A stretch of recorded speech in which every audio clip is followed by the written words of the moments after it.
Assalamualaikum warahmatullahi wabarakatuh. Alhamdulillahi rabbil alamin.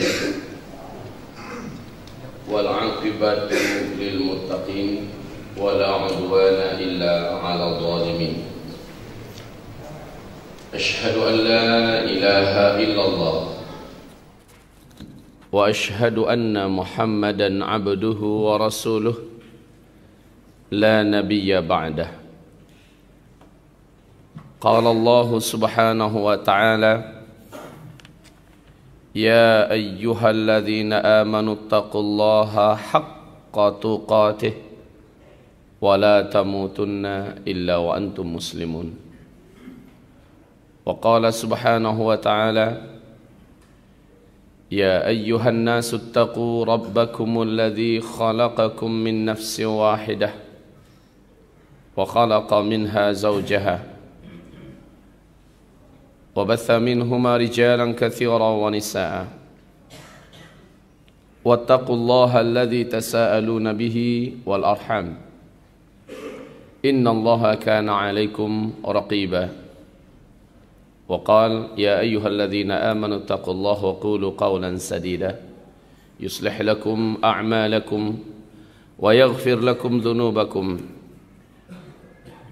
ومن يطع الله ورسوله فقد فاز فوزا عظيما اللهم ارحمنا بالقرآن. وقال النبي صلى الله عليه وسلم إنما الأعمال بالنيات وإنما لكل امرئ ما نوى فمن كانت هجرته إلى الله ورسوله فهجرته إلى الله ورسوله ومن كانت هجرته لدنيا يصيبها أو امرأة ينكحها فهجرته إلى ما هاجر إليه وبعد. عباد الله معاشر المسلمين والmuslimat arsyadani wa akramani wa iyyakumullah. Pujian dan syukur kita kepada Allah Subhanahu wa taala atas segala nikmat yang tidak terhitung dan tak terhingga. Salawat beserta salam kita untuk kekasih Allah Sayyidul Anbiya wal Mursalin Muhammad Rasulullah sallallahu alaihi wasallam. Terlebih dahulu nasihat saya untuk diri saya dan untuk kita semua yang hadir dalam majlis semulia-mulia majlis ini adalah jadidu niyatakum. Perbaikilah niat. Siapa yang niatnya kemari untuk mencari ridha Allah, menimba ilmu, maka Allah akan berikan kepadanya sesuai dengan apa yang diniatkannya. Dan siapa yang niatnya kemari selain daripada itu, maka dia adalah orang yang celaka dan akan kembali dalam keadaan terkutuk, terlaknat, dan tidaklah yang akan didapatkannya kecuali kerugian yang nyata. Hamba-hamba Allah yang kami muliakan, materi yang dimintakan kepada kami tentang Imam Al-Mahdi, salah satu di antara subjudul yang selama ini menjadi fokus pembahasan saya. Dan insya-Allah taala dengan waktu sampai jam 8 dan diselingi oleh salat Isya nanti, saya mencoba menyampaikan seberapa dapatnya, seberapa bisanya. Karena materi ini telah pernah saya coba menggali dan saya pernah mencoba menguraikannya, ternyata 6 bulan pun belum cukup. Bagaimana kalau kita menguraikannya dalam sejam, 2 jam? Maka berarti yang akan kita terima pada hari ini adalah muqaddimahnya. Kaum muslimin yang kami muliakan, Allah Subhanahu wa taala berfirman di dalam Al-Qur'an surat An-Nur ayat yang ke-55. Surat yang ke-24 pada ayat yang ke-55 firman Allah Subhanahu wa taala, A'udzu billahi as-sami'il 'alim minasy syaithanir rajim. Bismillahirrahmanirrahim. Wa'adallahu alladhina amanu minkum wa 'amilus shalihat la yastakhlifannahum fil ard kama istakhlafa alladhina min qablihim wa la yumakkinanna lahum dinahum alladhi irtada lahum wa la yubaddilannahum min ba'di khawfihim amna ya'budunani la yusyrikuna bi syai'a wa man kafara ba'da dzalika fa ulaika humul khasirun fa ulaika humul fasiqun. Allahumma arhamna bil Quran wa sadaqallahul azim. Artinya, wa'adallah, Allah telah menjanjikan, alladzina amanu minkum, kepada orang-orang yang beriman mereka di antara kamu, yang betul-betul mukmin, yang menjaga imannya, memelihara kemurnian tauhidnya, jauh daripada apapun kesyirikan di antara kamu. Allah janjikan kepada orang-orang seperti itu. Wa amilus solihat, dan yang beramal saleh, amalnya sesuai dengan sunnah Rasulullah sallallahu alaihi wasallam, dan dia menegakkan puncak amal yaitu dakwah, dan dia menegakkan setinggi-tingginya amal yaitu jihad di jalan Allah Subhanahu wa taala. Apa yang Allah janjikan kepada mereka? La yastakhlifannahum fil ardh. Ini ada lam taukid dan ada nun takkid tsaqilah. Sungguh benar-benar pasti kami akan memberikan kembali kepada mereka kekhalifahan, kepemimpinan fil ard, di muka bumi ini. Kamastakhlafal ladzina min qablihim, sebagaimana orang-orang sebelum mereka dulu pernah memimpin di muka bumi ini. Saat kekhalifahan atau kepemimpinan itu sudah jatuh ke tangan mereka atas nikmat dari kami, buah dari keimanan mereka yang mereka jaga dan perjuangan mereka yang kontinu dan tidak pernah kenal menyerah dan lelah, keistiqomahan mereka dalam perjuangan, akhirnya kami berikan kepada mereka rezeki kembali memimpin bumi ini seperti dulu orang-orang yang telah beriman sebelum mereka pernah kami amanahi kepemimpinan di muka bumi ini. Saat itu terjadi, wala yumakkinanna lahum dinahumul ladzi irtada lahum, sungguh benar-benar pasti agama yang dulunya goyah-goyang, diserang dari berbagai penjuru mata angin, dari dalam dari luar, dihabisi benar agama ini. Ketika khilafah itu kembali ke tangan mereka, agama ini kembali kokoh. Wala yubaddilannahum min ba'di khaufihim amna, dan sungguh benar-benar pasti kami akan ganti, kami akan tukarkan rasa cemas dan ketakutan yang ada pada diri seluruh mereka yang beriman dan yang beramal soleh tadi. Ketakutan betul-betul merata kepada seluruh mereka saat khilafah kembali ke tangan mereka, saat kepemimpinan di muka bumi kembali jatuh ke tangan mereka. Rasa takut itu kami tukar dengan rasa aman. Ya'budunani la yusyriku nabi syai'a. Pada saat itu, pada saat khilafah itu kembali tegak, pada saat khilafah kembali jatuh ke tangan umat-umat yang bertauhid, yang senantiasa beramal soleh di atas manhaj salafus soleh, maka saat itu tidak ada lagi kesyirikan. Ya'budunani la yusyrikuna bi syai'a. Seluruh mereka menyembahku, mengibadahiku. La yusyrikuna bi syai'a, tidak sedikit pun mereka menyekutukan aku. Wa man kafara ba'da dzalika fa ulaika humul fasiqun. Seandainya masih tersisa juga yang kufur di antara mereka setelah tegaknya khilafah ini, maka itulah orang-orang fasik. Allahumma arhamna bil Quran wa sadaqallahul azim. Ibadallah ma'asyiral muslimin yang kami muliakan, banyak pesan yang penting yang sangat padat di dalam satu ayat ini. Pada intinya adalah Allah menjanjikan khilafah akan kembali terwujud. Sebelum khilafah ini terwujud, keadaan kamu yang pertama, Islam yang Allah ridho ini goyah karena diserang oleh orang-orang dari dalam.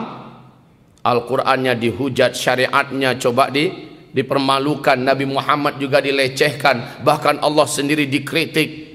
Pokoknya Islam yang dibuat goyah. Kemudian keadaan kaum muslimin, ketakutan di mana-mana. Seperti yang terjadi hari ini di Timur Tengah. Dan itu akan sampai kemari. Apabila sampai kemari, merata seluruhnya, maka topik kita malam ini menjadi up to date. Menjadi tepat untuk dibicarakan. Yaitu, Imam Mahdi tidak akan muncul kecuali ketika kezaliman kepada umat Islam merata di mana-mana. Ketika pembunuhan, pembantaian terjadi di mana-mana. Dan yang mengalami korban adalah tentu saja umat Nabi Muhammad sallallahu alaihi wasallam.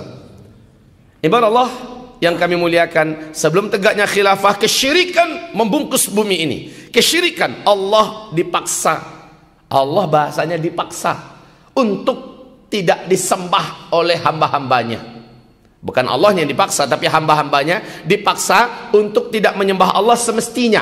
Kesyirikan menyebar di mana-mana. Karena tidak ada khilafah yang akan melindungi tauhid, karena tidak ada khilafah yang memerangi kesyirikan, tidak ada kepemimpinan, maka benar-benar kekufuran merajalela di mana-mana. Lah saat khilafah itu kembali, semuanya hilang. Tidak ada lagi kesyirikan, insyaallah taala. Padahal kata Allah, qatiluhum hatta la takuna fitnah wa yakuna ad-dinu lillah. Perangi mereka sampai mereka seluruhnya menghentikan fitnah, atau sampai tidak ada fitnah di muka bumi. Para ulama ahli tafsir mengatakan fitnah tersebut adalah sampai tidak ada lagi kesyirikan di muka bumi ini, ya. Nah, kaum muslimin, artinya selepas tegaknya khilafah, no more war. Tidak ada lagi perang, tidak ada lagi. Bumi akan masuk ke masa-masa aman. Lah, ayat ini ibarat Allah yang kami muliakan menggambarkan kepada kita sebuah janji yang pasti, dan Allah tidak akan pernah mengingkari janjinya. Kita akan memimpin kembali bumi ini seperti dulu orang-orang beriman telah memimpin bumi ini. Hanya perlu saya sampaikan, apa iya Pak Ustadz, kayaknya makin ke atas kita ini makin kejepit, makin bertambah waktu sepertinya kita semakin sulit. Keadaan sekarang bukannya lebih baik Ustadz dibandingkan yang dulu, dan kayaknya ke depan itu semakin miris dan mengerikan. Sepertinya kami hampir-hampir tidak percaya kalau Islam ini akan kembali tegak. Umat Islam tidak memegang teknologi. Buktinya di Timur Tengah seluruh umat Islam, apalagi yang bertauhid, apalagi yang bermanhaj sunnah dan sunni, benar-benar habis dan habis-habisan dibelasah oleh musuh-musuh Allah. Apa iya mungkin begitu Ustaz? Inilah dia. Inilah dia rintihan dan ratapan yang sebenarnya rahasia kepemimpinan ini akan kembali kepada umat Islam. Pertolongan Allah akan turun kepada kita adalah di saat kita sampai pada titik mata nasrullah. Kapan Allah akan menolong kita? Coba buka surat Al-Baqarah di ayat 214. Allah berfirman di situ, Am hasibtum an tadkhulul jannah walamma ya'tikum mathalul ladzina khalau min qablikum massathumul ba'sa wad-dharra wa zulzilu hatta yaqula ar-rasul walladzina amanu ma'ah mata nasrullah ala inna nasrallahi qarib. Demikian dalam ayatnya. Apakah kamu pikir kamu akan bisa masuk ke dalam surga sementara ujian yang dulu ditimpakan oleh Allah kepada orang-orang beriman sebelum kamu belum lagi kamu rasakan? Dulu mereka telah merasakan ba'sa, dulu mereka merasakan dharra, dulu mereka melalui beratnya zulzilu. Setelah ketiga ujian ini mereka lolos melewatinya, ya, barulah mereka layak untuk masuk ke dalam surga. Bagi yang masih hidup, sampai-sampai mereka tidak melihat lagi ada nggak jalan keluar. Bisa enggak kita ini selamat? Kapankah kita ditolong oleh Allah? Rasul berdoa, orang-orang beriman yang masih hidup saat itu berdoa, mata nasrullah, kapan Allah tolong kita? Bagaimana cara Allah menolong kita? Ala, ketahuilah, inna nasrallahi qarib, sesungguhnya pertolongan Allah itu sangat dekat. Justru makin kelihatan umat Islam makin terjepit, tidak kelihatan lagi jalan keluarnya lewat apa, bagaimana caranya, bagaimana mungkin bisa Islam ini akan memimpin dunia. Justru kita sedang dalam keadaan keterpurukan habis. Kuncinya ya di situ. Ibaratnya malam, Pak, malam sementara waktu ini terus berputar kan, malam tengah malam, kemudian terus lalu sampai kepada tingkat sepertiga malam terakhir, lalu kepada fajar kadzib, dan akhirnya sampai kepada fajar shadiq. Lalu benar-benar masuk waktu fajar shadiq itu dan kita sholat subuh. Star. Ujung daripada gelap segelap-gelapnya malam adalah datangnya fajar. Puncak dari inti penderitaan umat Islam sebumi ini adalah tegaknya khilafatullah. Allah akan menolong secara tiba-tiba. Caranya bagi Allah sangat gampang. Dan 50.000 tahun sebelum alam semesta diciptakan telah dituliskan di Lauhul Mahfuz oleh Allah Subhanahu wa taala bahwa itu pasti akan terjadi. Mari kita lihat di dalam hadis berikut ini, dan hadis ini oleh Syekh Ahmad Asy-Syakir dinyatakan sebagai hadis yang sahih. Hadis ini diriwayatkan oleh Imam Ahmad, Al-Hakim, dan oleh Imam At-Tirmidzi. Rasulullah sallallahu alaihi wasallam bersabda, takunun nubuwah fikum masya Allah an takun. Kamu akan melewati 5 fase. Kamu, hai umat Islam, hai umatku, akan menjalani 5 fase. Yang pertama, fase kenabian. Fatakunu masya Allah an takun. Fase ini akan berlangsung dalam kadar waktu yang telah Allah tetapkan. Thumma yarfa'uha Allah idza syaa ay yarfa'aha. Apabila fase ini menurut Allah sudah habis waktunya, Allah angkatlah fase tersebut. Dan seluruh ahli sejarah sepakat fase kenabian ini telah berakhir dengan wafatnya Nabiullah Muhammad sallallahu alaihi wasallam. Lanjut hadisnya, fatakunu khilafatan ala minhajin nubuwah. Fatakunu masya Allah an takun. Kemudian fase kenabian berakhir, Allah angkat, disambung oleh fase kekhalifahan.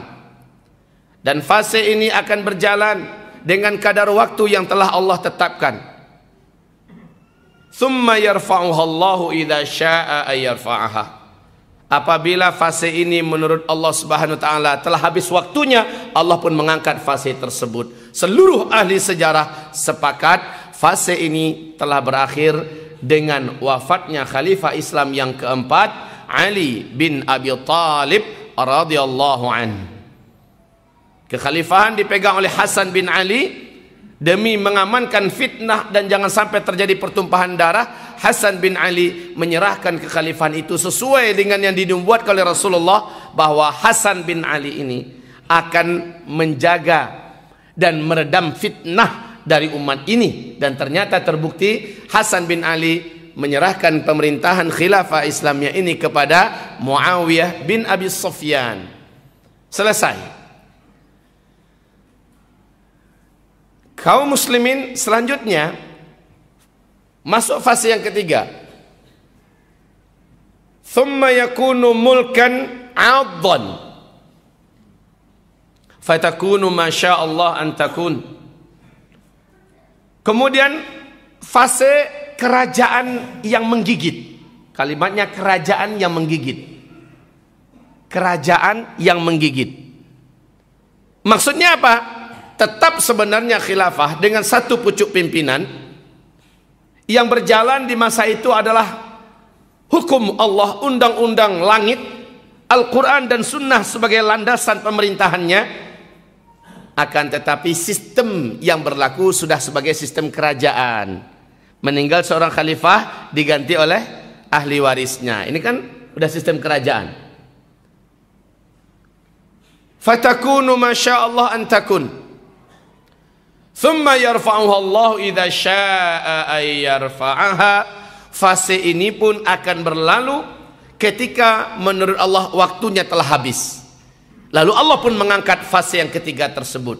Seluruh ahli sejarah sepakat bahwa fase yang ketiga ini telah berakhir sejak tanggal 3 Maret 1924, yakni dengan runtuhnya Khilafah Al-Islamiyah Al-Utsmaniyah di Turki oleh sang pengkhianat Mustafa Kemal Atatürk la'anahullah. 3 Maret besok pas 91 tahun yang lalu berakhir. Islam masuk pada fase yang keempat, di mana fase keempat ini Islam tidak punya kekhalifahan sama sekali. Umat Islam semua gambaran-gambaran yang mengerikan di akhir zaman terjadinya pada fase yang keempat ini. Kondisi umat Islam yang banyak tapi bagai buih di atas lautan. Mereka ditimpa oleh penyakit wahan, cinta dunia, takut kepada mati. Umat Islam masjidnya banyak, megah-megah, mewah. Wahya kharabun minal hadyi, sunyi dan sepi daripada hidayah. Umat Islam terpecah-pecah, terkotak-kotak ke dalam kelompok-kelompok yang banyak. Seluruhnya saling sesat menyesatkan dan mengatakan hanya kelompoknya saja yang paling benar. Pada saat itu umat Islam semua yang digambarkan oleh Rasulullah sallallahu alaihi wasallam terjadi pada fase yang keempat ini.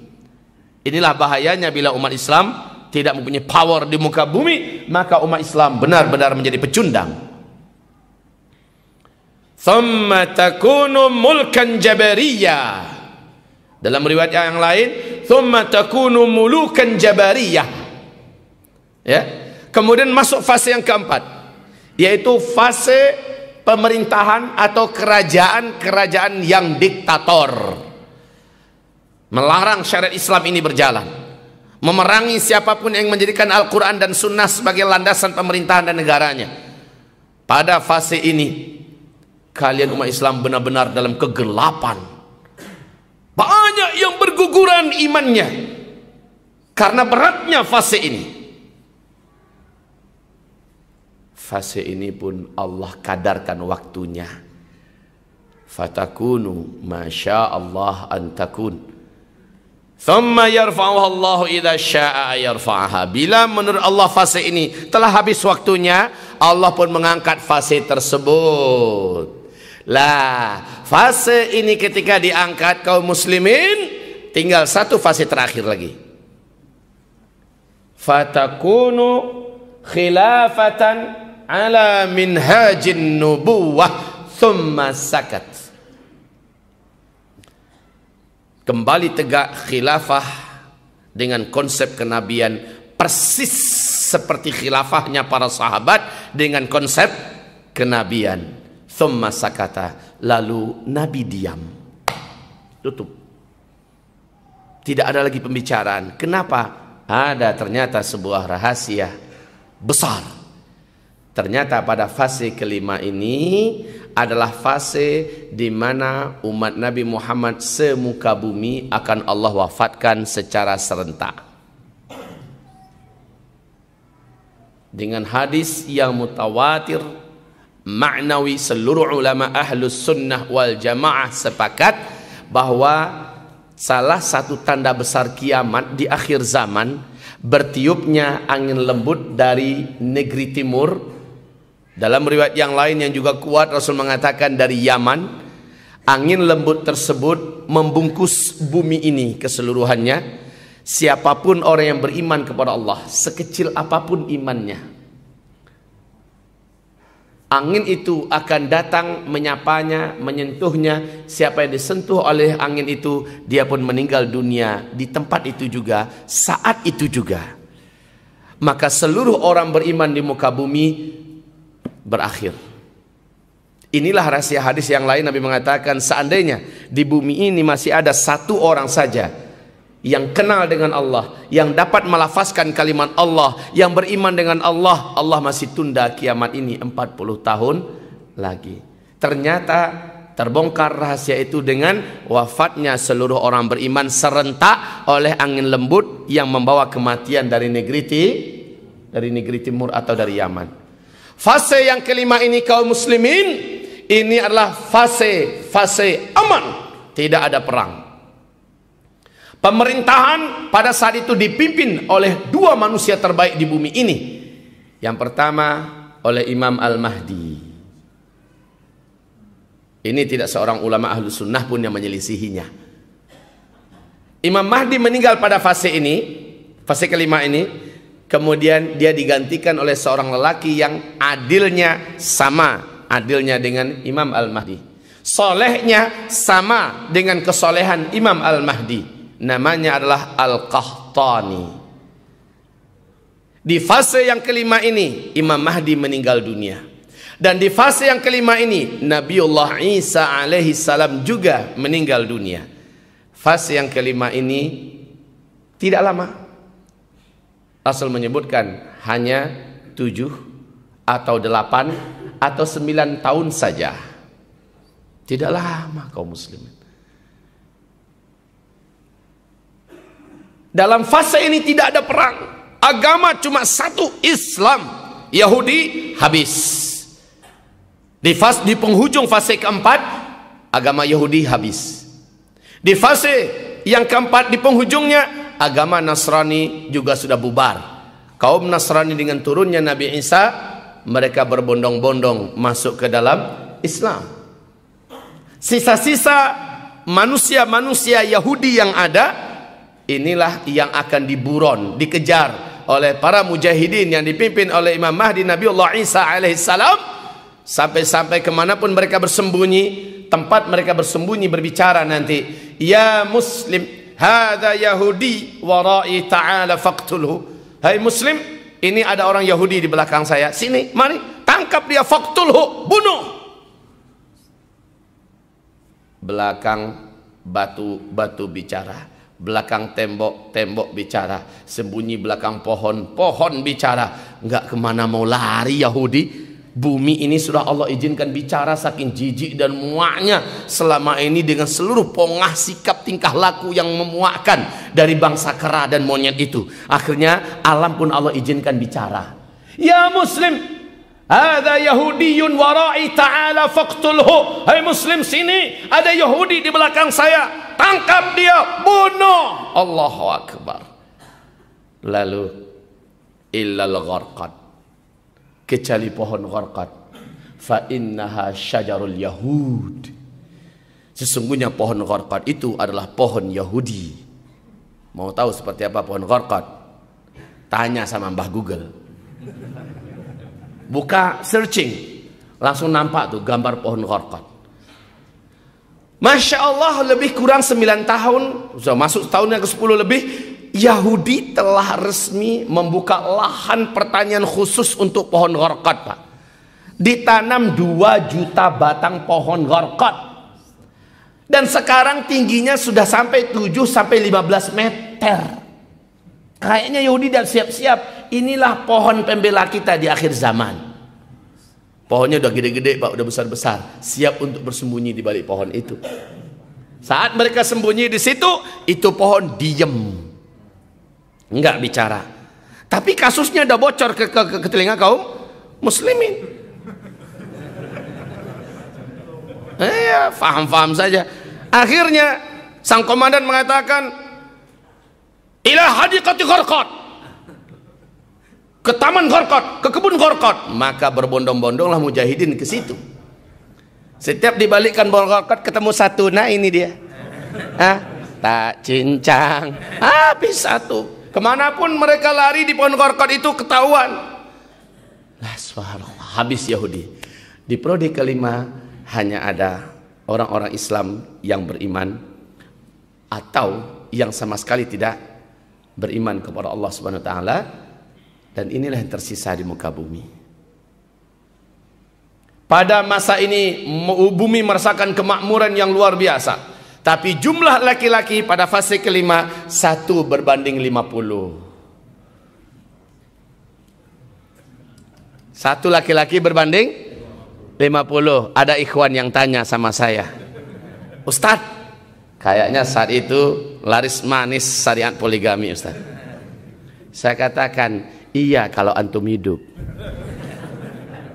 Lah satu laki-laki berbanding 50, memangnya laki-laki pada kemana? Laki-laki banyak habis di muka bumi ini di penghujung periode yang keempat. Apa yang terjadi?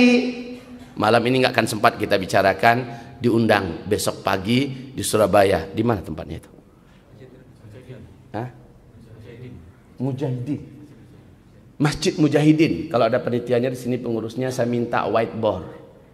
Ya, biasanya nih saya menguraikannya pakai whiteboard.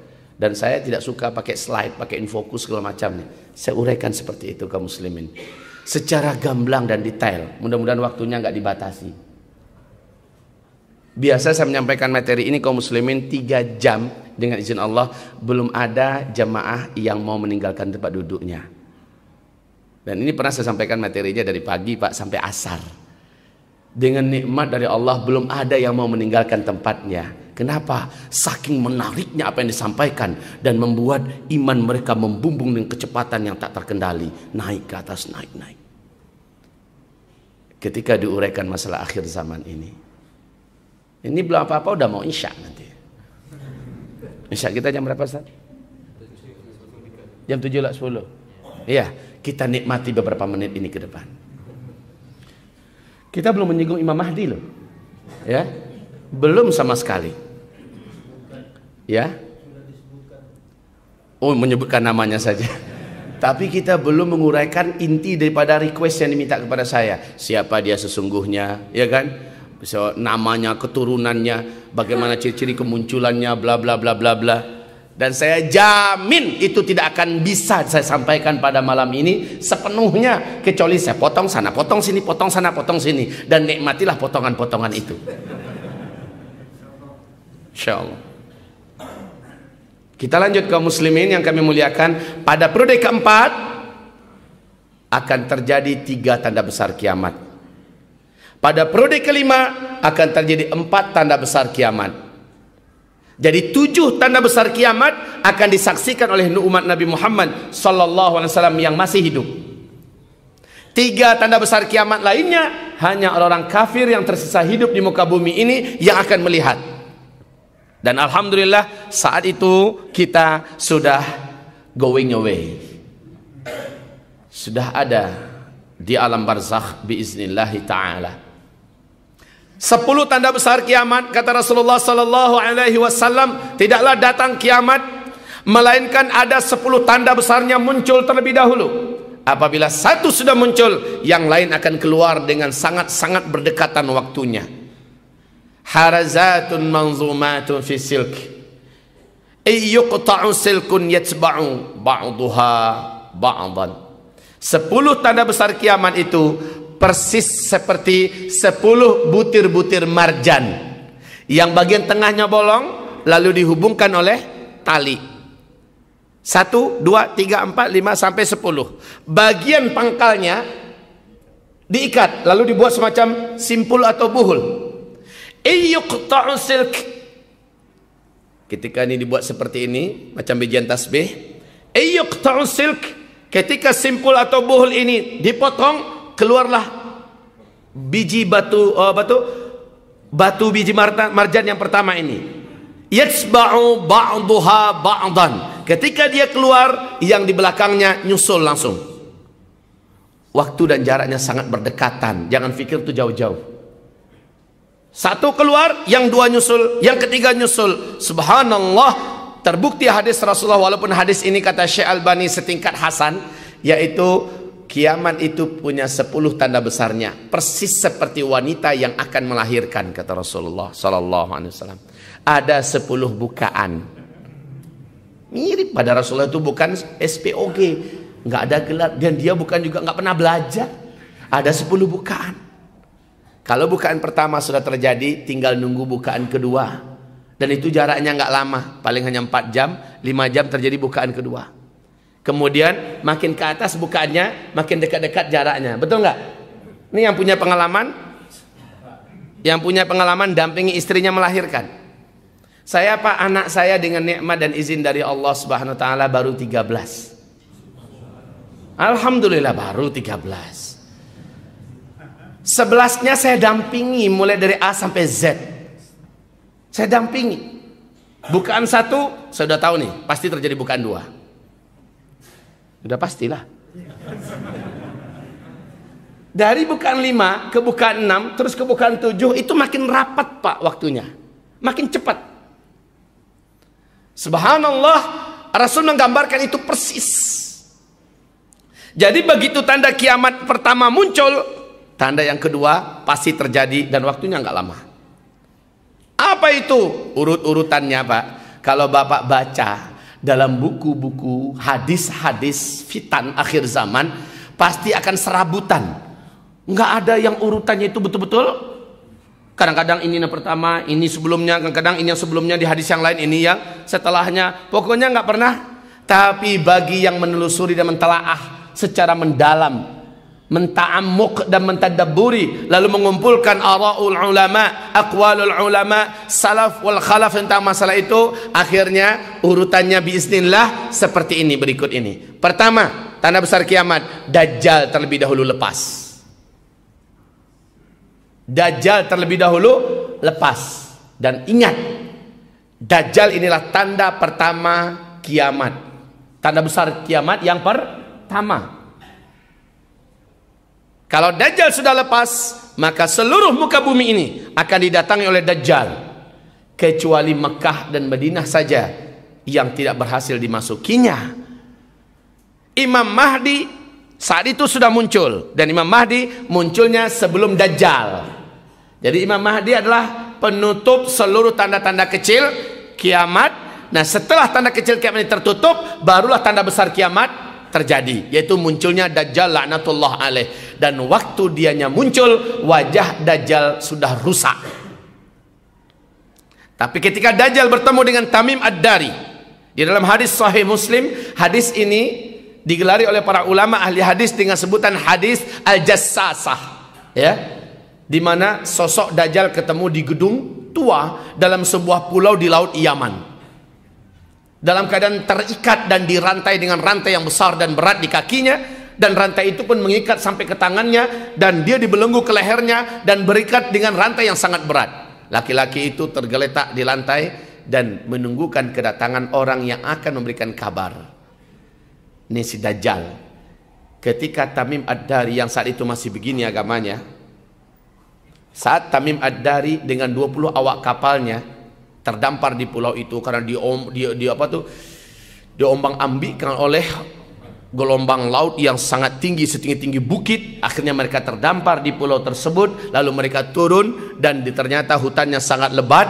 Saat mereka masuk ke dalam hutan, mereka ketemu dengan seekor binatang berkaki 4. Bulunya hitam dan sangat tebal. Saking tebal bulunya, binatang tersebut sudah tidak kami dapat tandai lagi mana yang kepala, mana yang bagian pantat. Binatang itu dapat berbicara dan memperkenalkan dirinya adalah Jassasah. Kami ketakutan melihat besarnya binatang ini. Lalu binatang itu berkata, kalian dari Arab? Kami menjawab, iya. Kalian pergi ke sana.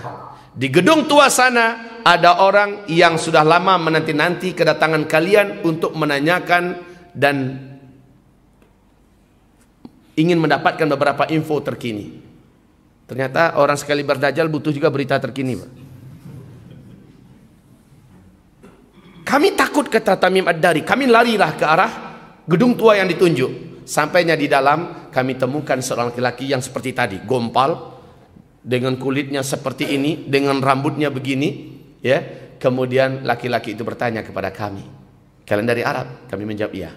Sudah muncul nggak laki-laki Umi dari orang Arab yang ngaku bernama Ahmad sebagai nabi? Maka kami menjawab sudah. Bagaimana, orang mau beriman dengan dia apa tidak? Banyak orang yang mau beriman kepadanya, tapi banyak yang kufur juga kepadanya. Sebaiknya kalian beriman kepadanya, itu baik untuk kalian. Kalau dia sudah muncul, berarti tidak lama waktu saya untuk keluar. Kalau dia sudah muncul, berarti tidak lama lagi waktu saya untuk bebas. Salah satu pertanyaan laki-laki ini lagi adalah, apakah Danau Tabariyah dalam hadis itu ya, apakah Danau Tabariyah saat ini masih berair? Masih ada mengeluarkan airnya? Kami menjawab masih. Di mana Danau Tabariyah? Di Israel sekarang, Pak. di Israel, tepat dengan perbatasan, sedikit lagi perbatasan dengan Lebanon. Itu adalah Danau Tiberia atau Tiberias. Apa kata laki-laki yang terikat itu? Saat danau itu sudah mengering, tinggal airnya sedikit lagi, maka saat itulah saya lepas dan bebas. Saya akan kelilingi seluruh muka bumi dan saya akan kuasai bumi ini. Tidak ada satu kota pun muka bumi melainkan saya masuk ke dalamnya. Kemudian hamba-hamba Allah kami muliakan, kabar yang tidak enak untuk kita semua. Dan ini Syekh Abdullah bin Abdul Aziz bin Baz sampai menangis basah dadanya saat beliau masih hidup. Berarti beberapa tahun yang lalu sudah terjadi dan sekarang makin menyusut, Pak. Danau Tiberias itu tidak pernah kering seumur-umur. Nggak pernah. Saat diberitakan kepada Syekh bin Baz rahimahullah apa yang terjadi di Danau Tiberias, yaitu sudah menyusut 16 meter, Pak, dari permukaan. Menyusut 16 meter. Coba buka internet, lihat di YouTube. Silakan. Sesekali lihatlah apa yang diberitakan oleh Rasulullah dengan fakta alam yang sangat mendukung sekali. Padahal kedalaman Danau Tiberias itu hanya 45 meter, kaum muslimin. Sekarang telah menyusut, waktu Syekh bin Baz masih hidup, beberapa saat menjelang beliau akan meninggal dunia, sudah menyusut 16 meter. Hari ini Danau Tiberias yang dulu dasarnya ada beberapa gundukan, ya, itu sekarang sudah gundukan tersebut di dalam laut, di dalam danau sebelumnya, sekarang sudah seperti pulau, Pak. Berarti semakin saat ini kepanikan luar biasa Israel karena sumber air dan sumber hidup mereka adanya dari danau itu, dan air ini telah semakin susut. Syekh bin Baz berkata, "Hadza zamanu khuruj Dajjal." Inilah dia zaman Dajjal itu akan keluar. La haula wala quwata illa billah. Kaum muslimin yang kami muliakan, setelah Dajjal keluar, maka seluruh muka bumi ini didatanginya, dan 2/3 total dari umat Nabi sebumi ini akan menjadi pengikut Dajjal. Inilah yang digambarkan, paginya beriman, sorenya sudah kafir. Sorenya beriman, besok paginya sudah kafir. Karena kelaparan, karena kehausan. Dan yang paling banyak menjadi pengikut Dajjal ketika itu adalah kaum wanita. Hai rijal, hai laki-laki, lindungi wanita-wanita kalian, jaga istri-istri kalian. Wanita tidak kuat. Dajjal datang, menjanjikan kehidupan, membagikan kebaikan, dan orang kelaparan ketika itu. Kaum muslimin yang kami muliakan, lalu terakhir Dajjal ketika tidak bisa masuk ke Mekah, tidak bisa masuk ke Madinah. Dan ini yang menakjubkan, di Madinah itu ada 7 pintu kata Rasulullah, pintu masuk ke kota Madinah. Tidak bisa Dajjal masuk dari pintu manapun, karena setiap pintu sudah ditunggu oleh 2 orang malaikat yang menghunus pedang mereka. Dajjal tidak bisa masuk. Hari ini kaum muslimin, Madinatul Munawwarah pun telah lengkap dengan 7 jalan masuk kota Madinah. Sudah terwujud hari ini. Allahu Akbar. 14 abad lebih yang lalu Nabi mengatakan ada 7 pintu masuk ke kota Madinah pada saat itu, dan setiap pintunya dijaga oleh 2 malaikat yang menghunus pedang. Maka Dajjal tidak bisa masuk. Lalu dia naik ke atas bukit garam. Di atas bukit garam ini Dajjal menunjuk kepada melihatkan kepada para pengikutnya, itu adalah istana putihnya Muhammad. Itu adalah istana putihnya Muhammad. Kaum muslimin yang kami muliakan, hadis-hadis yang sampaikan bukanlah hadis hasan ke bawah, hadis sahih ke atas kaum muslimin. Itu adalah istana putihnya Muhammad. Ketika Nabi mengucapkan hadis ini, seperti apa Masjid Nabawi saat itu, Pak? Hanya tiang-tiangnya dari batang kurma, atapnya masih dari pelepah kurma. Istana nggak kayak gitu. Tapi yang lebih tepat, istana putih yang disebutkan itu mirip nggak dengan Masjid An-Nabawi yang sekarang? Sudah tersedia lagi kondisinya, subhanallah kaum muslimin.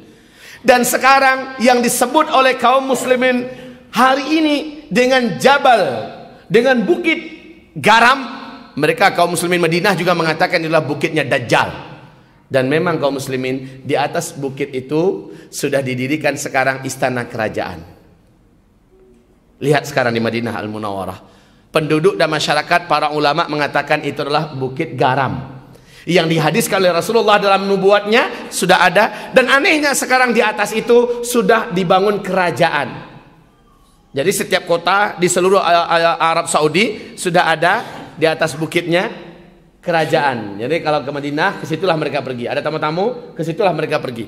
Di Mekah ada, tepatnya di sebelah Masjidil Haram kalau di Mekah ya. Lah kaum muslimin yang kami muliakan, sudah tergambarkan bagaimana kondisi Masjid Nabawi. Itu adalah istana putihnya Muhammad. Lalu akhirnya Dajjal menghentakkan kakinya dari atas bukit itu sebanyak 3 kali ke bumi. Maka goncanglah kota Madinah. Seluruh orang musyrik dan orang munafik di kota Madinah akan keluar, bergabung dengan Dajjal. Hadza yaumul khalas. Demikian kata Rasulullah. Inilah hari bebasnya dan bersihnya Madinah dari orang musyrik dan orang munafik. Seluruhnya keluar dari Madinah dan mereka bergabung dengan Dajjal. Lalu Dajjal pun mengepung Imam Mahdi yang saat itu berada di Dimashq, Suriah. Imam Mahdi dikepung. Berhari-hari dikepung. Imam Mahdi tidak akan menang melawan Dajjal. Tapi dia pantang menyerah. Dan orang yang bergabung dengan Imam Mahdi sudah tinggal dan tersisa sedikit. Kemana pergi yang lain? Banyak yang syahid dalam pertempuran Malhamah Al-Kubra. Sebelum Dajjal muncul, akan terjadi dulu Malhamah Al-Kubra. Perang besar-besaran antara umat Islam melawan Romawi. Yang Syekh Albani mengatakan Romawi dimaksud hari ini adalah Eropa dan Amerika. Baik, masuk waktu Isya. Kita melaksanakan sholat Isya dulu, lalu setelah itu kita lanjutkan dengan seizin Allah Subhanahu wa taala.